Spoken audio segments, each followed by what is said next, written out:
আমার উপদেষ্টা হওয়ার কোনো কথা এবং ইচ্ছা কিছুই ছিল না, যে কোনো চাপে পড়ে আমাকে নিতে হয়েছে। চরিত্রের পরিবর্তন যদি দেখি আমরা, কয়েকটা পরিবর্তন আমার মনে পড়ে না এর আগে নারীরা ফ্রন্ট লাইনে এত অংশগ্রহণ করেছে আমি দেখিনি। কবি নজরুল নতুনভাবে আবিষ্কৃত হয়েছে, এমনকি হাসিনা পালিয়ে দিল্লি চলে যাওয়ার পরে দেখা গেছে একটা কবিতা তো আমার মাথায় গেঁথেই আছে এখনো, মা ঘরে পুতের খোঁজে মর্গ থেকে মর্গতে।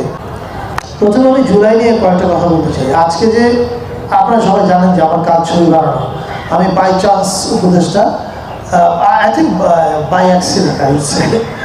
আমার উপদেষ্টা হওয়ার কোনো কথা এবং ইচ্ছা কিছুই ছিল না, যে কোনো চাপে পড়ে আমাকে নিতে হয়েছে।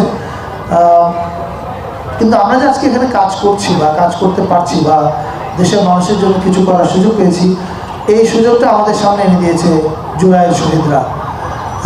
এবং এর আগে গত 16-17 বছর যারা গণতান্ত্রিক আন্দোলনে অংশ নিয়েছে, প্রাণ হারিয়েছে, কেউ অনেকে গুম হয়েছে, তারা প্রত্যেকে, এবং আমি তাদের সবাইকে শ্রদ্ধার সাথে স্মরণ করতে চাই। এবারে আন্দোলনের আপনারা যদি একটা গুণগত বা একটা চরিত্রের পরিবর্তন যদি দেখি আমরা, কয়েকটা পরিবর্তন। প্রথম পরিবর্তন হচ্ছে নারীদের অংশগ্রহণ। আমার মনে পড়ে না এর আগে নারীরা ফ্রন্ট লাইনে এত অংশগ্রহণ করেছে আমি দেখিনি। এটা একটা সিগনিফিক্যান্ট পরিবর্তন আমাদের দেশের গণতান্ত্রিক আন্দোলনের ইতিহাসে। আরেকটা পরিবর্তন হচ্ছে গ্রাফিতি।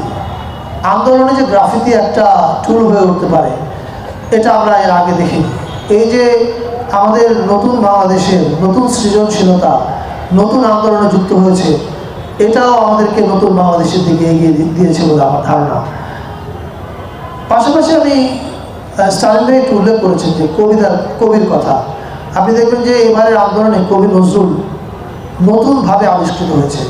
নজরুলের কবিতা বিভিন্ন জায়গায় দেয়ালে লেখা হয়েছে, স্লোগানে এসছে, গানে এসছে, এমনকি মানে এখনকার সময়ের কবিদের মধ্যেও কবিতা, আমি যেমন হাসান রুবায়েতের কবিতা বলতে পারি, হাসান রুবায়েতের কবিতা দেয়ালে দেয়ালে দেখা গেছে, আন্দোলনের সময় দেখা গেছে, এমনকি হাসিনা পালিয়ে দিল্লি চলে যাওয়ার পরে দেখা গেছে।